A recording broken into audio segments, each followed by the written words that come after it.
আসসালামু আলাইকুম, আমি খন্দকার তৌহিদ ইমাম 10 মিনিট স্কুলের ফিজিক্স ইনস্ট্রাক্টর। আজকের ক্লাসে আমরা আমাদের পদার্থবিজ্ঞান প্রথম পত্রের চ্যাপ্টার 7 পদার্থের গাঠনিক ধর্মের কয়েকটি ইম্পর্টেন্ট টপিক, যেটা হচ্ছে প্রবাহী বলতে আমরা কি বুঝি, পাশাপাশি সান্দ্রতা, সান্দ্রতার গুণাঙ্ক কি, এবং এই রিলেটেড আমরা কিছু গাণিতিক সমস্যার সমাধান করব। তাহলে আসো আমরা দেরি না করে শুরু করে ফেলি। আমরা যখন এই চ্যাপ্টারটা শুরু করছিলাম তখনই কিন্তু আমি তোমাদেরকে বলছিলাম যে আমরা যে পদার্থকে তিনটা ভাগে ভাগ করছিলাম, অর্থাৎ কঠিন, তরল এবং বায়বীয়, যার ভেতর এই তরল এবং বায়বীয় পদার্থকে কিন্তু আমরা একসাথে কি বলি, আমরা কিন্তু একসাথে প্রবাহী পদার্থ বলি। এবং একটু খেয়াল করে দেখো, আমরা চ্যাপ্টারের প্রথম অংশে কঠিন পদার্থের একটা ধর্ম, যেটাকে আমরা বলছিলাম স্থিতিস্থাপকতা, সেইটা নিয়ে আলোচনা করছিলাম। এবং আমরা চ্যাপ্টারের এই অংশে তরল এবং বায়বীয় পদার্থের দুইটা ইম্পর্টেন্ট ক্যারেক্টারিস্টিক, সেটা হচ্ছে সান্দ্রতা এবং পৃষ্ঠটান নিয়ে আলোচনা করব। আচ্ছা, তাহলে একটু খেয়াল করে দেখো, তরলের কি থাকবে, সান্দ্রতা এবং পৃষ্ঠটান দুইটাই আছে, কিন্তু বায়বীয় পদার্থের সান্দ্রতা আছে কিন্তু কোনো পৃষ্ঠটান নাই। আজকের ক্লাসে আমরা বুঝবো সান্দ্রতা কি, এবং আমরা নেক্সট কোনো একটা ক্লাসে আমরা দেখব কোনো একটা তরল পদার্থের পৃষ্ঠটান বলতে আমরা কি বুঝি। তাহলে সান্দ্রতা বোঝার আগে আমরা দুইটি ইম্পর্টেন্ট ডেফিনেশন একটু শিখে নিব, যেটা আমাদের সামনে কাজে লাগবে। তাহলে দেখো, একটা ডেফিনেশনকে আমরা বলতেছি হচ্ছে সংশক্তি বল, বা ইংলিশে যেটাকে আমরা বলি কোহেসিভ ফোর্স, আরেকটাকে আমরা বলতেছি আসঞ্জন বল, বা ইংলিশে যেটাকে আমরা বলি হচ্ছে অ্যাডহেসিভ ফোর্স। তাহলে দেখো, সংশক্তি বল বলতে আমরা বুঝি দুইটা একই ধরনের কণার ভেতর পারস্পরিক যে আকর্ষণ বলটা থাকে সেইটাকে আমরা বলি হচ্ছে সংশক্তি বল। যেমন এই যে এক্সাম্পলটা দেয়া আছে, ধরো একটা পাতার উপরে কিছু পানির ফোঁটা পড়ে আছে। তাহলে এই যে পানির ফোঁটা পড়ে আছে, সেই পানির ফোঁটার ভেতরে যেই পানির কণাগুলি আছে, সেই পানির কণাগুলির মধ্যবর্তী বলটাকে আমরা বলি সংশক্তি বল। আর পাতার কণার সাথে পানির কোনো একটা কণার যে আকর্ষণ বল, সেইটাকে আমরা বলি আসঞ্জন বল। আরো একটা এক্সাম্পল তুমি চিন্তা করতে পারো, যে ধরো তোমার কাছে এইরকম একটা গ্লাস ভর্তি পানি আছে। এই যে গ্লাস ভর্তি পানি আছে, সেই গ্লাসের ভেতরে যে পানিটা আছে, সেই পানির প্রত্যেকটা কণার মধ্যবর্তী বলকে আমরা বলবো সংশক্তি বল। আর এই যে পানির কণা আর এই গ্লাস, অর্থাৎ দুইটা ভিন্ন ধরনের পদার্থের ভেতর যে আকর্ষণটা, সেই আকর্ষণ বলকে কিন্তু আমরা বলবো আসঞ্জন বল। তাহলে এই দুইটা ডেফিনেশন একটু ভালোভাবে মাথায় রাখতে হবে, যেটা আমরা যখন সান্দ্রতার ইকুয়েশন বের করব তখন আমরা এইগুলি একটু কাজে লাগাবো। এরপর তাহলে আমরা এখন একটু বোঝার চেষ্টা করি সান্দ্রতা মানে কি। আচ্ছা, সান্দ্রতা বোঝার জন্য আমরা একটা তোমাদের জানা বিষয়ের হেল্প নিব। জানা বিষয়টা হচ্ছে আমাদের ঘর্ষণ, বা যেটাকে আমরা বলি ফ্রিকশন। আমরা কিন্তু অলরেডি নিউটনিয়ান বলবিদ্যা চ্যাপ্টারে কিন্তু আমরা ঘর্ষণ কি সেই সম্পর্কে যেমন জানছি, তার পাশাপাশি আমরা কিন্তু ঘর্ষণের প্রকারভেদ, ঘর্ষণের ফর্মুলা কি, ঘর্ষণের ম্যাথও কিন্তু আমরা করে আসছি। তাহলে একটু যদি মনে করে দেখো, ঘর্ষণ বলটা ছিল আমার যে কোনো দুইটা কঠিন পদার্থের তলের মধ্যবর্তী যেই বলটা কাজ করে, সেইটা হচ্ছে আমার ঘর্ষণ বল ছিল। সাপোজ আমরা যদি ঘর্ষণ বলের ডেফিনেশনটা একটু দেখে রাখি, যে তুমি সাপোজ তোমার কাছে এইরকম একটা কাঠের তক্তা বা কাঠের একটা ফ্লোর আছে, সেই ফ্লোরের ওপর দিয়ে তুমি আরেকটা বস্তুকে ঠেলে নিয়ে যেতে চাচ্ছ। তাহলে এই কাঠের বস্তুটা বা এই কাঠের বস্তুর ওপরের তলটা এর ওপরের বস্তুর তলটাকে কিন্তু একটা গতির বিপরীতে বাধা প্রদান করবে। এই যে গতির বিপরীতে বাধা প্রদান করতেছে, সেইটাকে আমরা বলছিলাম হচ্ছে ঘর্ষণ বল বা ফ্রিকশন। আর কঠিন পদার্থের মতন আমার কাছে যদি দুইটা তরল পদার্থ থাকে, বা তরল পদার্থের দুইটা লেয়ার বা দুইটা স্তরের মধ্যবর্তীও একটা বাধা কাজ করে, যেই বাধাটা আমরা বলি সান্দ্র বল। তাহলে মেইন ডিফারেন্সটা কি, ঘর্ষণ বল কাজ করবে কঠিন পদার্থের ক্ষেত্রে, আর সান্দ্রতা কাজ করবে আমার তরল পদার্থের ক্ষেত্রে। বাট দুইটার মেকানিজম বা দুইটার আইডিয়া কিন্তু সিমিলার। যেমন ঘর্ষণ আমার হচ্ছে কঠিন পদার্থের গতিকে বাধা দিবে, তেমনিভাবে সান্দ্রতা কিন্তু আমার তরল পদার্থের গতিকে বাধা দিবে। তাহলে এখন একটু খেয়াল করো, যে তাহলে আমরা দেখো সান্দ্রতাকে আমরা কি বলতেছি, এই যে দেখো দুইটা তরল পদার্থের স্তরের ভেতর যেই বাধাদানকারী বলটা থাকবে সেটা হচ্ছে সান্দ্রতা। এইবার আমরা একটু তাহলে পার্থক্য বোঝার চেষ্টা করি, যে ঘর্ষণ আর সান্দ্রতার পার্থক্য কি। একটু দেখো, মেইন যেই পার্থক্যটা, সেই পার্থক্যটা হচ্ছে, ধরো এই তলের ওপর একটা কঠিন পদার্থ স্থির অবস্থায় আছে, এই ক্ষেত্রেও কিন্তু একটা ঘর্ষণ বল কাজ করবে, যেটাকে কিন্তু আমরা কি নামে ডাকি, যেটাকে কিন্তু আমরা স্থিতি ঘর্ষণ বলে ডাকি, রাইট। এই এক্সাম্পলটা কিসের? বস্তুটা স্থির অবস্থায় আছে, এই এক্সাম্পলটা হচ্ছে আমার স্থিতি ঘর্ষণের এক্সাম্পল। আর এই এক্সাম্পলটা কিসের? দেখো বস্তুটাকে আমি যখন ঠেলে নিয়ে যাচ্ছি, মানে বস্তুটা যখন মুভিং আছে, সেটা কিন্তু একটা গতি ঘর্ষণের এক্সাম্পল। আচ্ছা, তাহলে মেইন পার্থক্যটা হচ্ছে বস্তু স্থির থাকলেও, স্থিতি ঘর্ষণ কাজ করলেও তরল পদার্থের দুইটা স্তর একটার সাপেক্ষে যদি আরেকটা স্থির থাকে, তাহলে সেখানে কোনো সান্দ্র বল বা সান্দ্রতা কাজ করবে না। মানে একটু চিন্তা করো যে ধরো এইবার এইটা হচ্ছে তরলের একটা লেয়ার, তরলের একটা স্তর, এর উপরে তরলের আরেকটা স্তর আছে। এই প্রথম স্তরের সাপেক্ষে দ্বিতীয় স্তরটা যদি স্থির থাকে, তাহলে এদের মধ্যবর্তী কোনো সান্দ্র বল বা সান্দ্রতা কাজ করবে না। যখনই এই দ্বিতীয় স্তরটা প্রথম স্তরের সাপেক্ষে, দ্বিতীয় স্তরটা প্রথম স্তরের সাপেক্ষে যখন গতিশীল থাকবে, তখন এই দুইটা স্তরের অর্থাৎ গতির বিপরীতে যেই বাধাদানকারী বলটা থাকবে, সেই বাধাদানকারী বলটাকে আমরা বলতেছি সান্দ্রতা। তাহলে মেইন ডিফারেন্স হচ্ছে এই বস্তুটা স্থির থাকলে সেখানে কিন্তু একটা স্থিতি ঘর্ষণ কাজ করলেও এই দুইটা তরলের মধ্যবর্তী যদি কোনো মানে আপেক্ষিক বেগ না থাকে, তাহলে কিন্তু এখানে কি থাকবে না? এখানে কিন্তু কোনো সান্দ্রতা থাকবে না। এইবার আমরা সেই সান্দ্রতার কয়েকটা বৈশিষ্ট্য বলি। সান্দ্রতার 1 নম্বর বৈশিষ্ট্য হচ্ছে সান্দ্রতা তরলের ওপর নির্ভরশীল। মানে ধরো পানির সান্দ্রতা যেটা, তুমি যদি অন্য আরেকটা তরল নিয়ে আসো, সাপোজ মধুর সান্দ্রতা কি থাকবে না? সেম থাকবে না।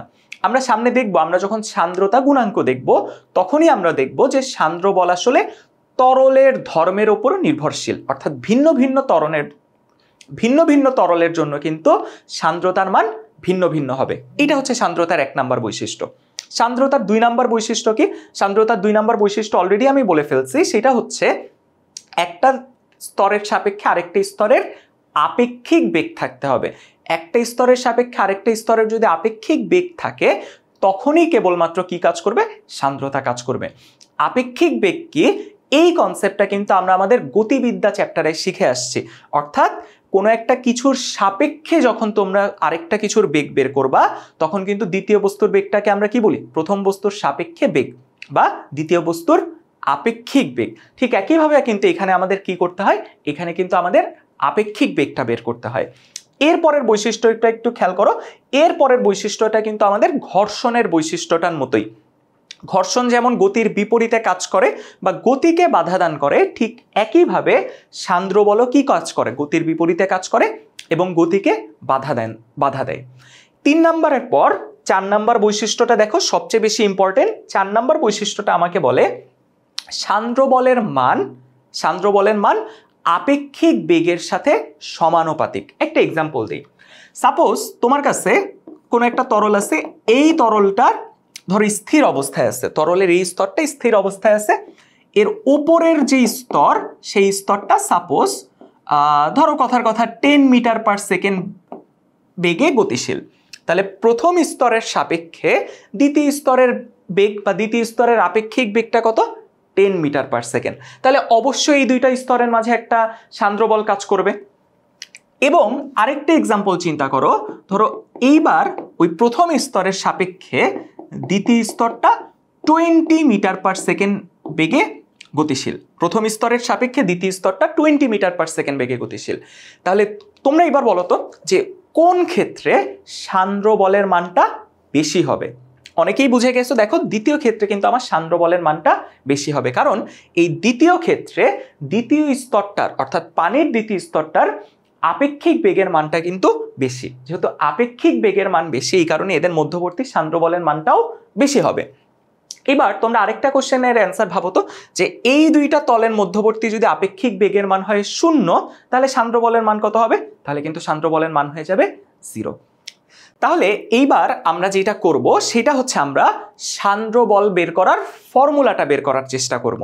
আচ্ছা, এই সান্দ্র বল বের করার ফর্মুলাটাও কিন্তু আমাদেরকে নিউটন বের করে দিয়ে গেছে। সেই নিউটন কিভাবে সান্দ্র বলের ফর্মুলাটা বের করছে, সেইটার জন্য নিউটন একটা এক্সপেরিমেন্ট করছিল। আমরা সেই এক্সপেরিমেন্টটা কি করছিল সেইটা আগে একটু বোঝার চেষ্টা করি। নিউটন প্রথমে কি করছে? একটা হেলানো কাঁচ নিচ্ছে। এই যে এটাকে আমরা কি বলতেছি? এটাকে আমরা বলতেছি হচ্ছে হেলানো কাচ। হেলানো কাচ মানে একটা কাচের টুকরাকে সে এইভাবে করে একটু টিল্ট করে রাখছে বা একটু বাঁকা করে রাখছে, এবং এইখানে যে দেখো এখানে কি নিচ্ছে, এখানে নিচ্ছে পানির উৎস, এইখানে একটা পানির উৎস নিচ্ছে। এবং দেখো পানির উৎসটা কেমন, পানির উৎসটা হচ্ছে এই ধরো এরকম একটা পাইপ, এই পাইপের এই জায়গায় অসংখ্য ফুটা, এরকম অসংখ্য ফুটা ফুটা করা, অর্থাৎ এই যে সাদা কালার যেটা দেখতে পাচ্ছ এটা হচ্ছে সেই পানির পাইপটা, যে পানির পাইপ থেকে এইরকম ভাবে, আচ্ছা আমি তোমাদের পানির কালার দিয়ে দেখাই, যে ধরো এইরকম ভাবে এই হেলানো কাচের ওপর এই পানিগুলি এসে পড়তেছে, এবং কাচটা যেহেতু এইভাবে এবং এই কাচটা যেহেতু এখানে হেলিয়ে রাখা, এই কারণে কিন্তু এই পানির যেই পানিটা এই কাচের ওপরে এসে পড়তেছে এটা কিন্তু গড়ায় গড়ায় কি করবে, গড়ায় গড়ায় এই দিক দিয়ে নিচের দিকে পড়তে থাকবে। এটা হচ্ছে নিউটনের সান্দ্র বল বের করার এক্সপেরিমেন্টাল সেটআপটা। আচ্ছা, এইবার নিউটন কি বের করছে সেইটা একটু বোঝার চেষ্টা করি। দেখো আমার এই যে পানিগুলি যে কাচের ওপর দিয়ে ফ্লো হয়ে নিচের দিকে পড়তেছে, এইখানে কিন্তু ওই যে আমরা শুরুতেই যে দুই ধরনের ডেফিনেশন শিখে আসলাম, সেই দুইটা ডেফিনেশন কিন্তু এখানে কাজে লাগবে। এক নম্বর ডেফিনেশন কি ছিল, সংশক্তি বল, অর্থাৎ এই পানির কণাগুলোর নিজেদের মধ্যবর্তী যে আকর্ষণ বলটা সেটা হচ্ছে সংশক্তি বল, আর এই পানির কণা আর এই যে কাচ যেটা দেখতে পাচ্ছ এদের মধ্যবর্তী বলটা হচ্ছে আমার আসঞ্জন বল। এখন একটা কথা একটু মাথায় রাখতে হবে, সেটা হচ্ছে পানি ও কাচের আসঞ্জন বলের মানটা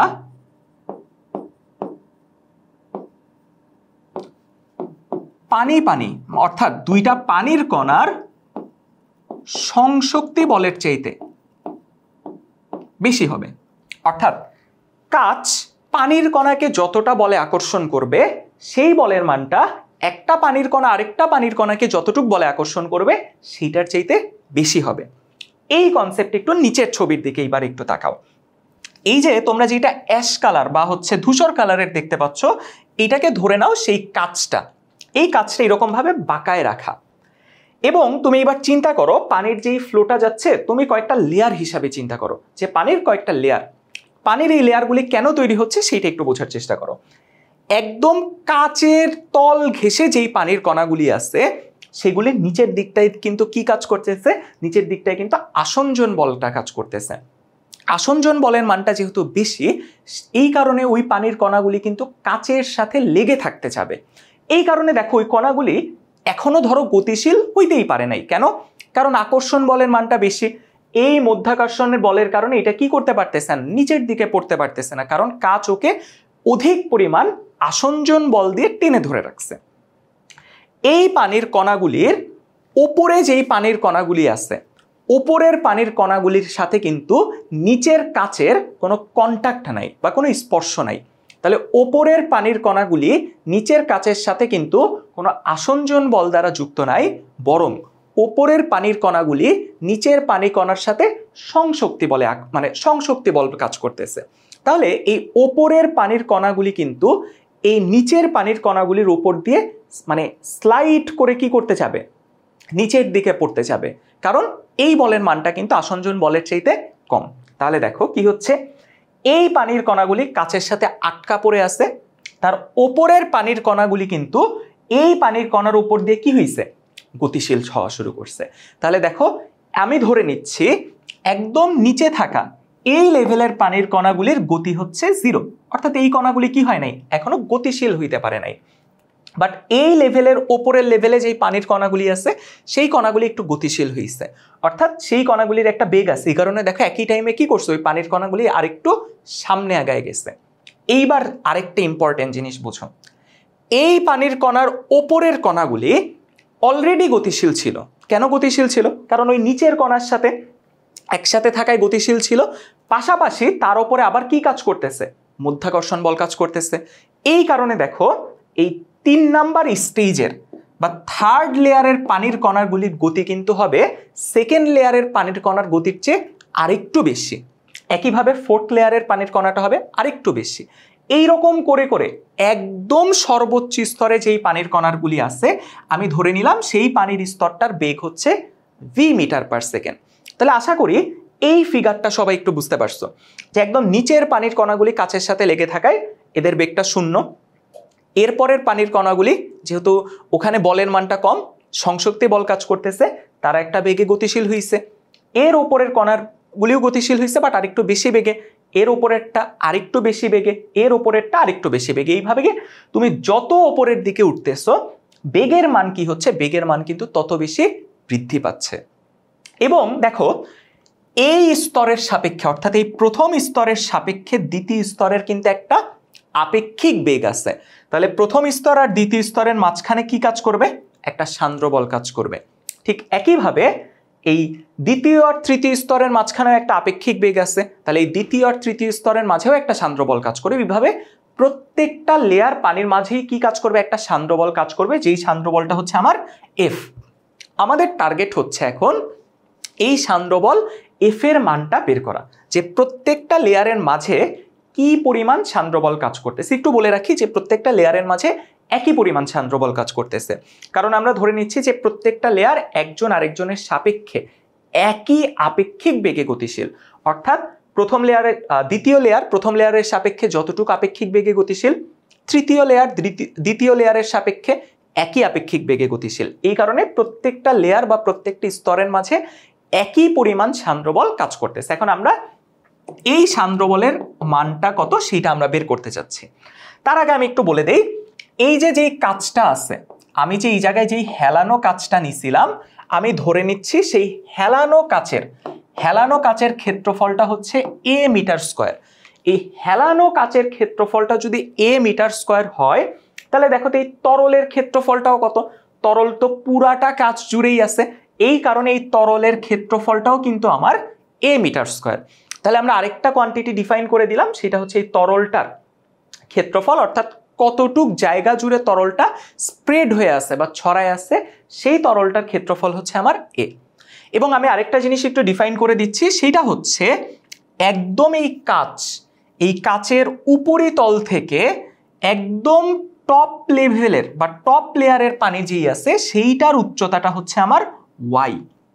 তার মানে আমি বলতে পারি আমার একদম নিচের লেয়ার পানি যেটার বেগ 0 মিটার পার সেকেন্ড আর যেই স্তরের বেগটা v মিটার পার সেকেন্ড, এদের মধ্যবর্তী দূরত্ব হচ্ছে আমার y। তাহলে এই কয়েকটা কোয়ান্টিটি আমাকে একটু জানতে হবে, যে তরলের ক্ষেত্রফলটা হচ্ছে a এবং একদম নিচের স্তর থেকে একদম উপরিতলের স্তর যেটার বেগ হচ্ছে v মিটার পার সেকেন্ড, তাদের মধ্যবর্তী দূরত্বটা হচ্ছে y এবং প্রত্যেকটা লেয়ারের মাঝে যেই সান্দ্র বল কাজ করতেছে সেটা হচ্ছে আমার f। এখন আমরা এই f এর মানটা বের করতে চাই। আচ্ছা, এই f এর মান বের করার জন্য নিউটন সাহেব যেহেতু এই এক্সপেরিমেন্টটা করছে, নিউটন সাহেবই কি করছে, এইটার ব্যাপারে দুইটা ফর্মুলা দিয়ে গেছে। নিউটন তার ফর্মুলাতে প্রথমে কি বলছে, প্রথমে বলছে এই প্রত্যেকটা লেয়ারের মাঝে যেই সান্দ্র বল কাজ করতেছে সেই সান্দ্র বলটা তরলের ক্ষেত্রফলের সমানুপাতিক, অর্থাৎ এই তরলের ক্ষেত্রফলটা যত বেশি হবে সান্দ্র বলের মানটাও কি হবে, তত বেশি হবে। এবং তার দ্বিতীয় সূত্রে বলে গেছে এই সান্দ্র বলটা বেগের নতির সমানুপাতিক। এখন তাহলে আমরা একটু বোঝার চেষ্টা করি আগে বেগের নতি জিনিসটা কি।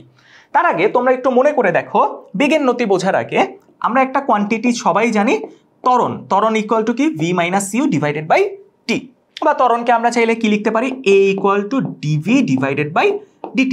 একটু তাকায় দেখো তো, এই জিনিসটা অনেকটা সেম ফরম্যাটে লেখা, উপরে dv বাট নিচে dt নাই, বরং নিচে dy আছে।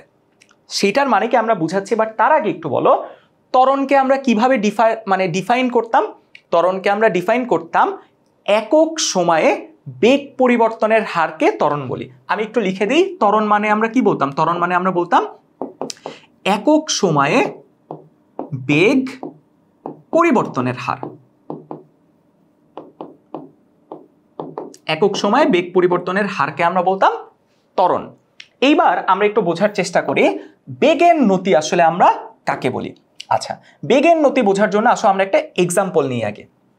আচ্ছা, ধরো আমার যে একদম উপরের লেভেলটা, অর্থাৎ এই যে এই লেভেলটার বেগ হচ্ছে আমার v মিটার পার সেকেন্ড। এই লেভেলের নিচের লেভেলে যেটা আছে ধরো সেইটা মোটামুটি চিন্তা করো তুমি, যেটা হচ্ছে আমার dy পরিমাণ, মানে এদের মধ্যবর্তী দূরত্বটা খুবই সামান্য। এই দূরত্বটা অর্থাৎ এই লেভেল থেকে এই লেভেলের দূরত্বটা কত, dy পরিমাণ। এই ডিওয়াই নিচে যেই তরলটা আছে সেই তরলের বেগের মানটা কি হবে?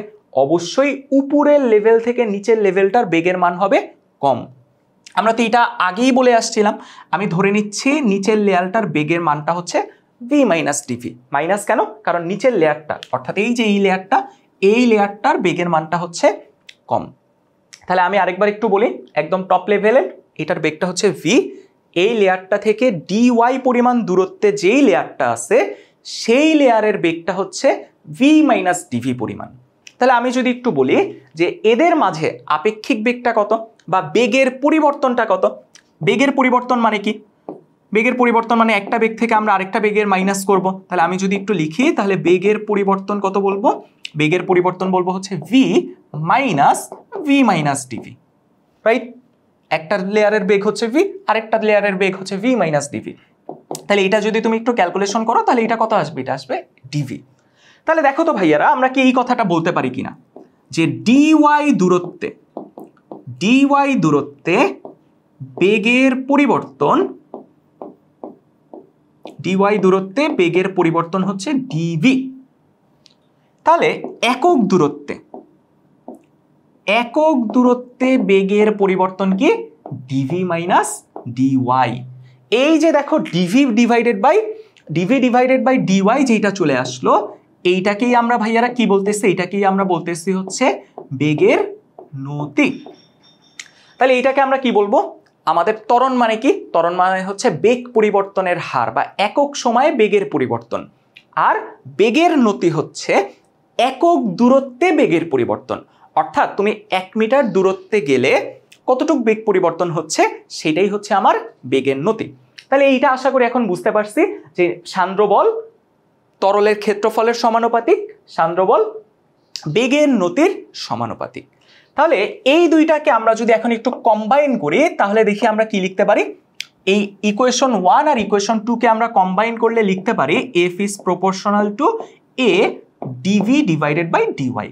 দেন আমরা সবাই জানি আমাদের প্রপোর্শনাল সাইন উঠাইতে হলে কি করতে হবে? একটা সমানুপাতিক ধ্রুবক নিয়ে আসতে হবে। তাহলে সেই সমানুপাতিক ধ্রুবকটাকে আগে আমরা একটু নিয়ে আসি, তারপর আমরা সেটার একটু পরিচয়টা দিই।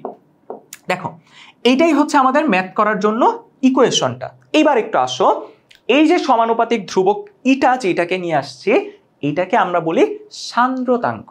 আচ্ছা, এবং একটু মাথায় রাখতে হবে, আমি কিন্তু তোমাদের এই চ্যাপ্টারের প্রথম ক্লাসে বলছিলাম ধ্রুবক কিন্তু আমার দুই রকম হইতে পারে। একটা হচ্ছে ইউনিভার্সাল কনস্ট্যান্ট, আরেকটা হচ্ছে আমার ম্যাটেরিয়াল ডিপেন্ডেন্ট কনস্ট্যান্ট।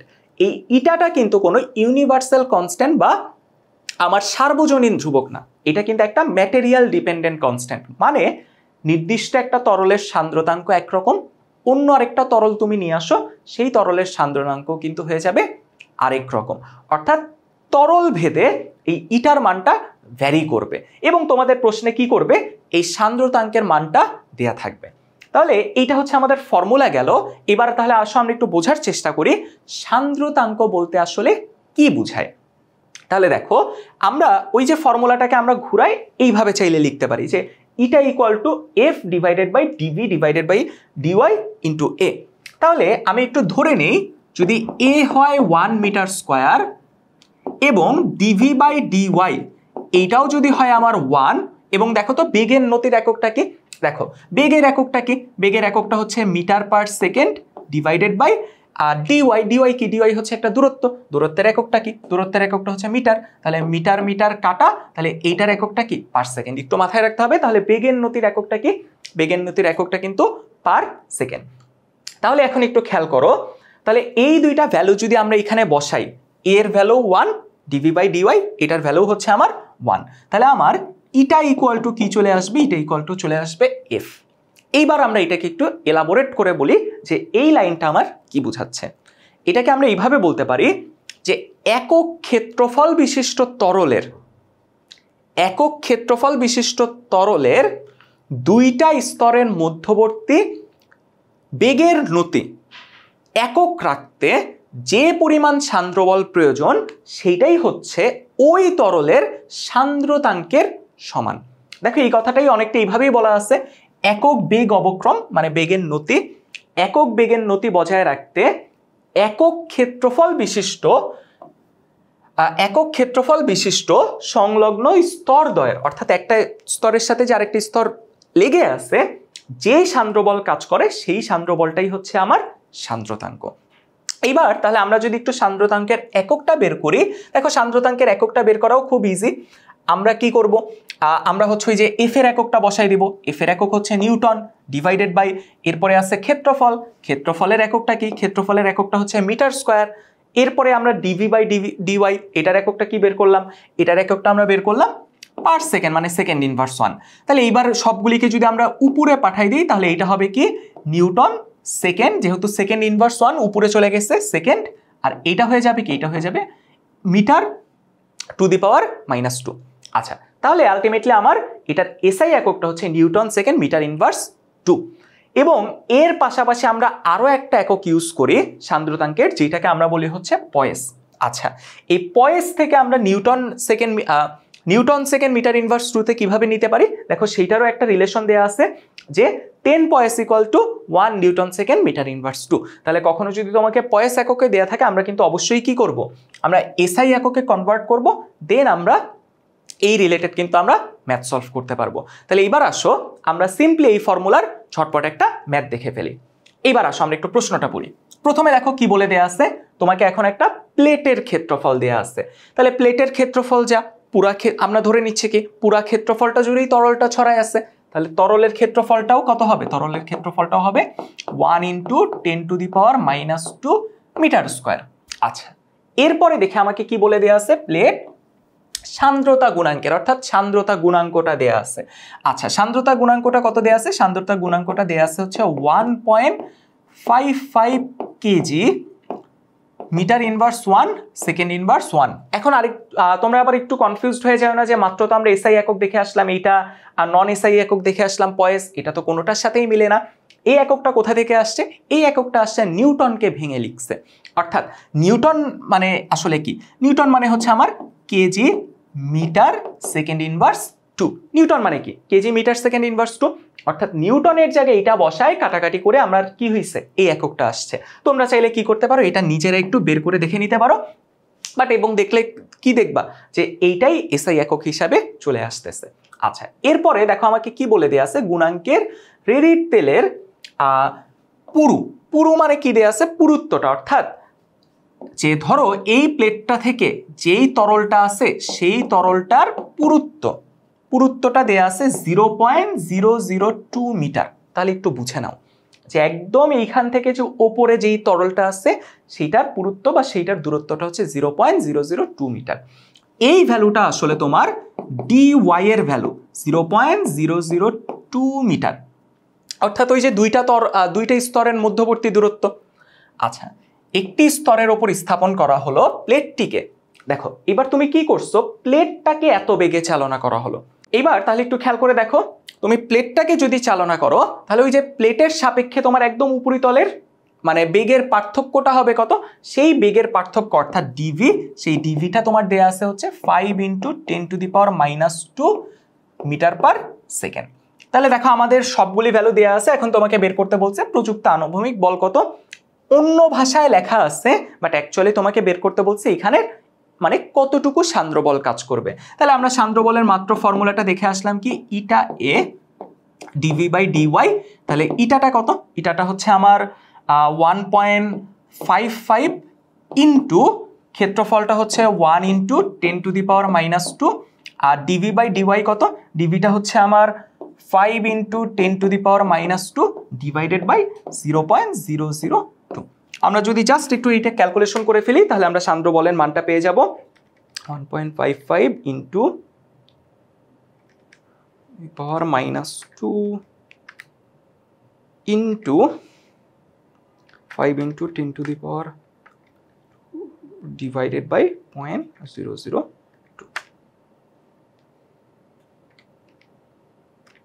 তাহলে খেয়াল করে দেখো আমাদের এই ভ্যালুটা আসে হচ্ছে 0.3875, এবং মাথায় রাখবা যে কোনো বল হোক না কেন, যে কোনো বলের এককই কি, যে কোনো বলের এককই হচ্ছে আমার নিউটন। তার মানে এই কোশ্চেনের অ্যান্সারটা কত, 0.3875 নিউটন, অর্থাৎ এইখানে আনুভূমিক বল বা সান্দ্র বল কাজ করতেছে 0.3875 নিউটন।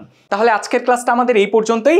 আজকে কিন্তু আমরা সান্দ্রতা কি সেটা দেখলাম, পাশাপাশি সান্দ্রতা সম্পর্কিত কিন্তু একটা গাণিতিক সমস্যাও সমাধান করে ফেললাম।